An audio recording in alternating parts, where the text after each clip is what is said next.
What's going on, guys? Mahai back at it with another Clash of Clans video. In today's video, I'm going to be going over an insane Super Dragon army that I accidentally found. I just decided to test it out in friendly challenges, and it actually ended up being really good. My first day with it, I went plus 296. I had a pretty bad attack on my second one, and then I had a time fail. But other than that, it was all triples. And I will say I'm not the best player. I'm more of an average player. So if it works for me, it's going to work for everybody. I also have under-leveled equipment. I'll show you right here the equipment we were running. On the Queen, we're running the Healer Puppet and the Giant Arrow. Obviously, the only equipment on the minion prints. And as you see, I only have level 11 on both of those. I have the Eternal Tome and the Healing Tome on the Grandmaster, and those are maxed out. But as you see here, which is the main part of my army with the Royal Champion, I only have level 14 Electro Boots and a level 20 Rocket Spear. And it works just fine, even under-leveled. So you don't need an extremely high-level equipment, even on the Royal Champion, which is the main part of the attack. I would recommend getting it to at least like 12 or 14. I'm not sure exactly which one is the threshold that you want. But if you have higher equipment, even better yet. And into the army, we're taking 7 Super Dragons, and the 2 healers are just for the Queen after you pop your Healer Puppet. This is the army. If you guys want to copy it, pretty simple. You want a revive spell. The reason I am requesting for it is just because I don't have it maxed out, so that's the reason I'm doing that. And with the Clan Castle, the reason I don't have it full, you don't want to fill that last space with something other than Yetis, because you're going to be cloning the Yetis, and you don't want to clone a Barbarian or something like that. It's just a waste, so in my opinion, don't really need it. But of course, on the Royal Champion, we have the Spirit Fox, and then we have the Frosty on the Queen. I would actually recommend using, I don't know why I have this Unicorn on, put the Electric Owl on the Warden. And then the Phoenix is what I'm running on the minion prints. So I'm going to be doing replays in this video, but if you guys would rather see live attacks, let me know in the comments and I can start doing live attacks, but I've already done all my attacks for the day. So without further ado, let's hop into the first replay. Alright, so we're into the first attack here, and what I like to look for is where I'm going to get the best Royal Champion value on my Spirit Walk. And then with my Giant Arrow on the Queen, I'm really looking to take out the sweeper facing in the direction I want to enter from. So that's basically all you have to look for. It's as simple as that. Obviously, the execution can be a little bit off. And this is a double Invis tower base, so I'll show you what I do here in a second. But I'm going to start off with the Royal Champion, obviously. Do a Spirit Walk. And you don't have to use all your invisibilities. If you get value and set the funnel, save some invisibilities for the end, because you're going to be reviving your Royal Champion. And she'll have her Rocket Spear, because you're just going to let her die. So when you revive her, she'll have her Rocket Spear shots. So if you don't need to use all your invisibilities, use as few as you possibly can, and that's good here. As you see, I have the funnel already set, so I'm just going to let her die. And then I Queen Giant Arrow, I take out the sweeper that was pointing this way, and I trigger the Invis tower. So what I'm going to do here is get my Super Dragons in as quick as I can, because I want to get to that Town Hall before that invisibility resets. So we're going to send the Blimp in. As soon as the Blimp gets to the edge, hit the Warden ability, and then you just want to watch your Blimp right now, and as soon as it drops, you want to clone and rage your Yetis, and that'll take out the Town Hall. Here, obviously, there's not much value in that, so really, on a base like this, if it's just the Town Hall, I probably would recommend not even cloning the Yetis, maybe just wait and clone the Super Dragons. But as you see there, I use the Minion Prince ability to trigger the other Invisibility Tower. That way it runs out by the time most of my Super Dragons get there. Then I'm going to invis them one time just to save them from a lot of this splash damage here. And I actually was a little bit late, so I almost let that one die. But as you see there, I revived my Royal Champion. She has her Rocket Spear shots. And now if you have any leftover invisibilities, which I have here, 2 leftover invisibilities you can use to keep her alive. And she can get a lot of value on the backside of this base. And stuff is dying out pretty quick here, but I still have the 2 invisibilities. Protect her and the Warden from the Monolith. Take out the Fire Spitter. And we're also going to get an Inferno Tower. So as you see, after reviving her, I took out an entire Tesla farm and all this value right here. Actually, really good value, which probably is what pushed this attack through. And I still have, 3 Super Dragons alive. My Queen's alive with her healers still. That's why I like bringing the 2 extra healers to try to keep that Queen up through the attack. And we pushed through, not much of the base level, 2 times this. The enemy King was a little bit worrisome there, but my Super Dragons were out of range, luckily, of any defenses. Really, it's just an Archer Tower now is all I have to worry about. Super Dragons will clean it up. It wasn't really overkilled, but a pretty solid attack nonetheless. I do have some other attacks that were way bigger overkills, so I'll catch you guys in the next replay. Alright, so on to the next replay. It is another double Invisibility Tower base. You do see a lot of these in higher Legends. I'm around like 5,700 trophies right now, so I'm not really high in Legends, but I have an under-leveled base and under-leveled equipment. I was also testing out some other strategies. So So again, we're just going to start off with the Royal Champion Spirit Walk. And on these diamond bases, I kind of just like to send her on the opposite side of the Town Hall because it seems like that's where you can get a lot of value.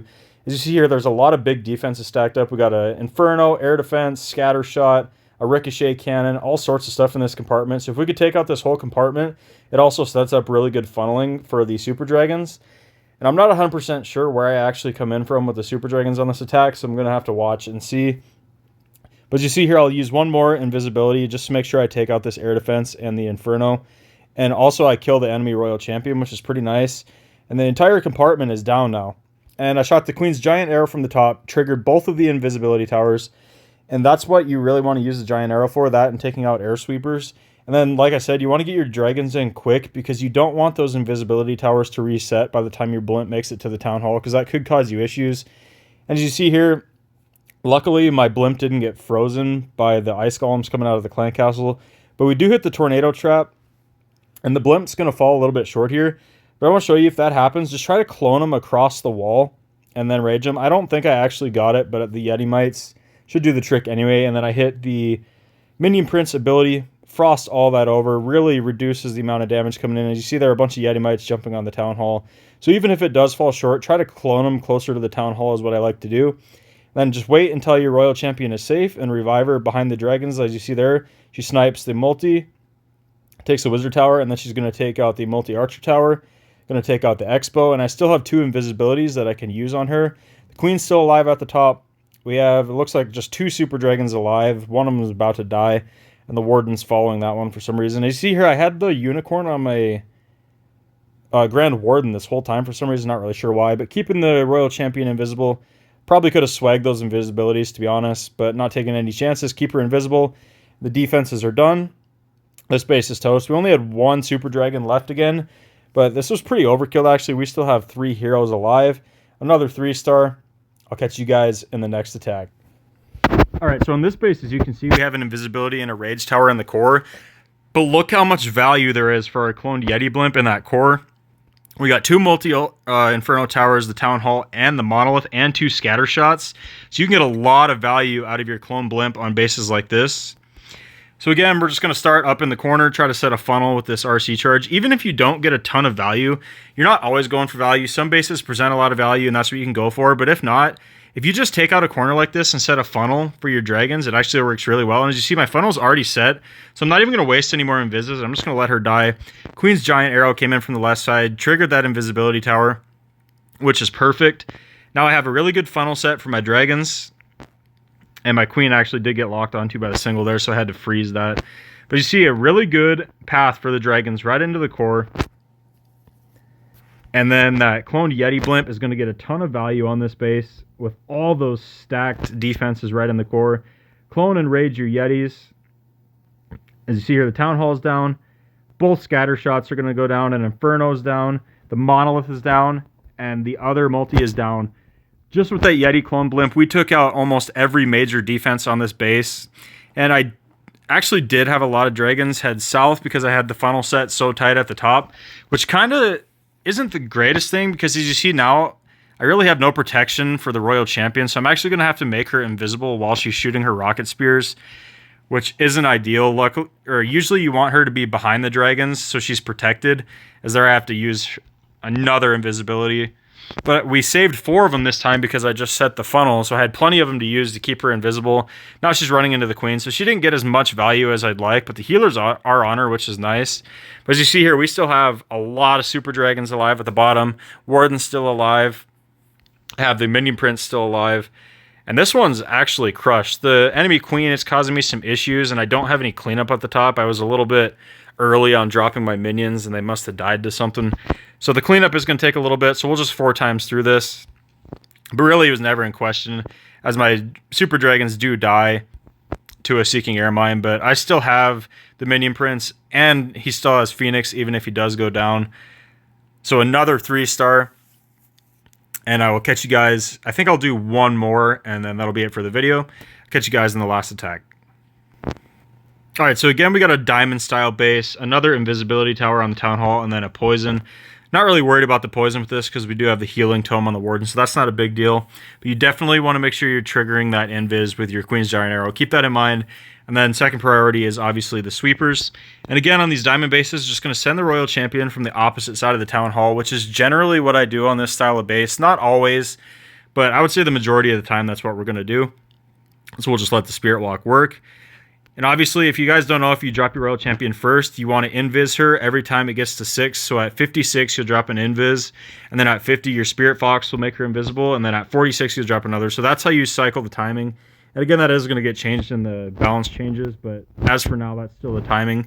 And this will still be viable. The timing is just going to change a little bit. So keep that in mind. But I wouldn't worry about it now until that hits. And here, actually, I can't remember exactly what I did here. If I used more Invises because there was more... I think I did because there was more value here to be had. I was hoping she would go for the Inferno, but I don't think she did. So I think I saved the last invisibility here because there's really... Actually, I could get a scatter shot. Yeah, so I do actually use all my invisibilities on this base. It is really base dependent, so don't think you have to save invisibilities. If there's more value to be had, go ahead and do that. As you see here, we took out a lot of buildings. We're already at, what, over 20%. Queen's Giant Arrow comes in from the bottom. Triggers the Invis. I don't know if I hit the sweeper or not. I'm not sure exactly where the sweeper was at. I think I did because there was one next to the monolith there. So sweeper's down. And up here I had to drop a Dragon Knight to actually funnel and get rid of all that trash. Everything else right down the middle. And you do have a Headhunter in this army as well, so don't be afraid to use that to keep your queen alive if she encounters an enemy hero. That's kind of what I like to use it for. And again, we don't have a ton of value on this base from the Clone Yeti blimp, but we do get the Town Hall, should get the monolith.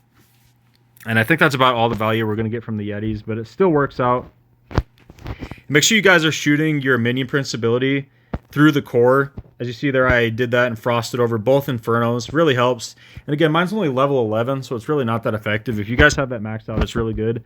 But as you see here, my dragons are providing protection for my Royal Champion, so I actually revived her there because she won't be taking any damage as the Super Dragons are soaking up all the damage in the base. She's sniping the multi-archer tower. As you see, this base is completely crushed. I have, what, 4 Super Dragons still alive, Warden's still alive. Minion Prince did go to Phoenix, but my Royal Champion's still alive.